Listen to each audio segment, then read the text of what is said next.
selamat datang kembali di channel YouTube saya. Di video saya kali ini saya akan membahas mengenai berbagai macam cara KB dan KB apa sih yang aman untuk ibu menyusui.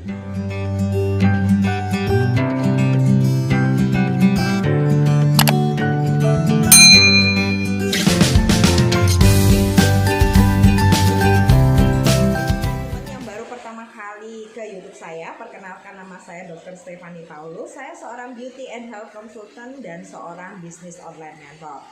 Nah, kebetulan nih teman-teman, saya juga baru selesai melahirkan dan di video ini saya ingin membuat konten mengenai berbagai macam alat kontrasepsi dan apa sih yang aman untuk kita pakai pada saat kita menyusui.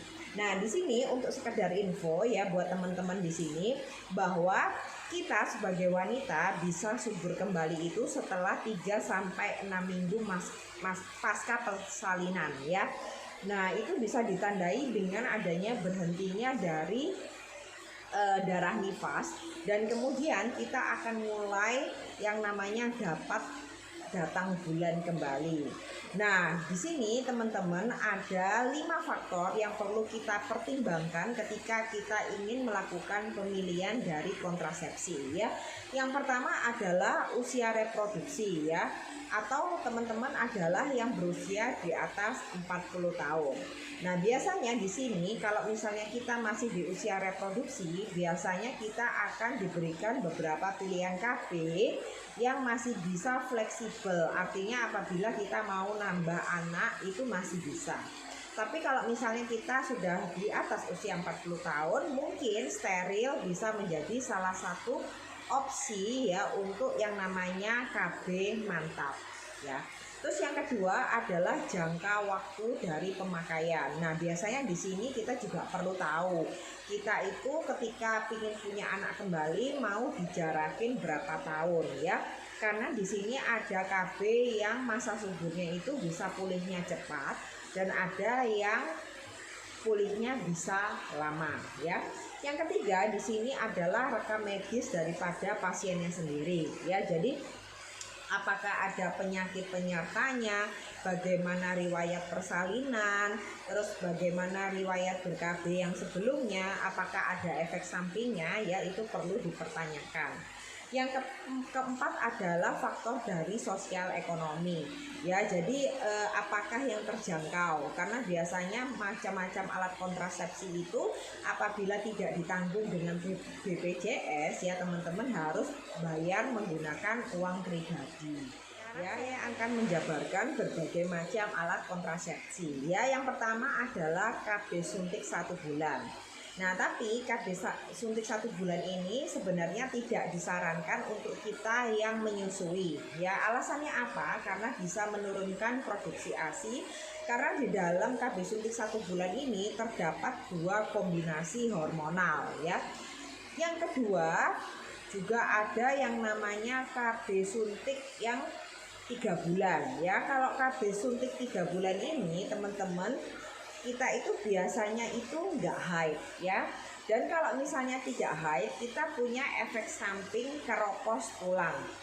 Nah, biasanya apabila kita menggunakan KB suntik selama 3 bulan ini dalam jangka waktu yang panjang alias lebih dari 6 bulan, biasanya saya akan merekomendasikan untuk teman-teman juga rajin minum yang namanya bone formula ya, alias kalsium. Nah, selain itu teman-teman yang perlu dipertimbangkan bahwa kalau misalnya teman-teman KB suntik per 3 bulan ini, artinya bahwa apabila KB-nya ini dihentikan, teman-teman di bulan depannya itu nggak langsung masuk ke masa subur ya. Karena apa? Karena biasanya kadar hormonnya ini masih tertinggal di dalam peredaran darah ya. Jadi perlu dinetralisir selama beberapa bulan ke depan. Selain itu juga teman-teman ada juga yang namanya KB implan ya. Jadi KB implan itu biasanya diletakkan di bawah subkulit kita ya, dari subkutan. Nah, ini biasanya dipertimbangkan juga karena memiliki efek samping yang perdarahan atau haid lebih banyak. Makanya biasanya kalau buat teman-teman yang punya KB implan ini, pasti akan dipasang setelah benar-benar darah nifasnya habis ya, jadi supaya tidak rancu ya, apakah ini darah nifas atau karena efek samping dari pemasangan implan makanya berdarah-darah ini ya, seperti itu ya. Setelah itu juga ada pil KB teman-teman ya, jadi pil KB ini juga ada berbagai macam tipenya ya, ada yang KB kombinasi dengan ada yang pil KB untuk ibu menyusui ya. Jadi kalau misalnya teman-teman menyusui ya, jadi optionnya adalah teman-teman pilih yang single ya, jadi pil KB yang hanya mengandung satu hormon ya. Setelah itu ada juga menggunakan IUD ya, jadi IUD ini sekarang juga ada dua teman-teman ya, yang hormonal dan non hormonal. Kalau misalnya yang non hormonal setelah dipasang ya, teman-teman tetap bisa haid seperti biasa. Tapi kalau misalnya KB hormonal IUD ya, itu pergantiannya sama, tetap setiap 5 tahun, tapi biasanya teman-teman tidak mengalami haid. Nah, setelah itu KB yang biasanya alami yang lainnya adalah menggunakan kondom ya. Jadi yang perempuannya itu tidak mengkonsumsi apa-apa tetapi dari pihak prianya ya. Setelah itu juga teman-teman bisa menggunakan KB kalender atau sanggama terputus ya. Jadi itu disesuaikan dengan apa yang menjadi optionnya. Nah, so di sini teman-teman saya akan mereview kembali atau meringkas kalau misalnya teman-teman menyusui ya. Jadi KB yang paling bisa dipilih yang pertama adalah KB kalender ya atau sanggama terputus. Yang kedua kondom ya, jadi yang pihak prianya. Yang ketiga, teman-teman bisa menggunakan pil KB yang satu jenis saja untuk khusus ibu menyusui ya. Atau yang keempat, teman-teman bisa pilihannya adalah suka suntik ya, teman-teman bisa suntik yang hanya menggunakan hormon progestin saja. Setelah itu kalau misalnya teman-teman IUD ya, teman-teman bisa milih antara yang hormonal maupun non hormonal, itu aman-aman aja untuk yang menyusui ya.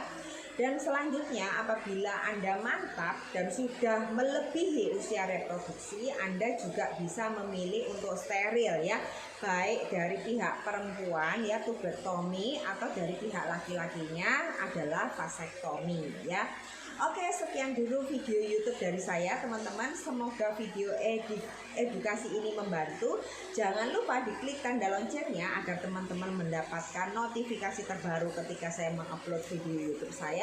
Dan jangan lupa untuk subscribe, like, dan komen video YouTube saya. Dan sampai jumpa di video YouTube saya selanjutnya.